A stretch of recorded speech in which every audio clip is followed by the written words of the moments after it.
makan ibadah.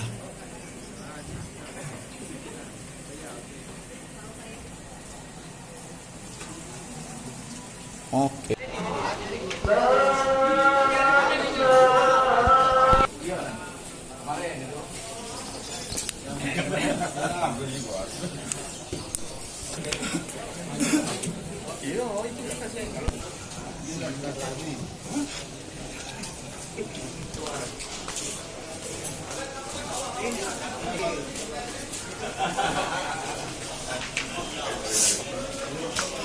Khususnya untuk di Sumatera Selatan, kita ini sedang menjalankan perintah Disenpas tentang resolusi pemasyarakatan tahun 2020 dengan target-target angka yang memang harus dilakukan.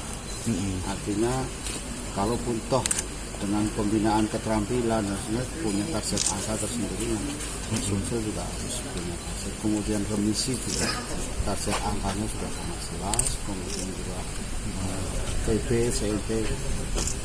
Di sisi lain kita juga harus melakukan pelayanan umum yang berstandar, artinya standar internasional, karena di lingkungan kita setidak-tidaknya manusia, baik pelayanan warga binaan maupun pelayanan warga atau keluarga yang berkunjung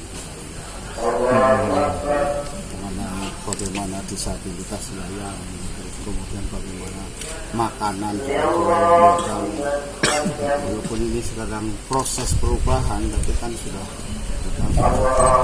alur-alur kunjungan juga dilayani dengan baik, alur makanan juga mulai dari penerimaan bahan makanan sampai cara penyajian, cara masak, bumbu dan sebagainya.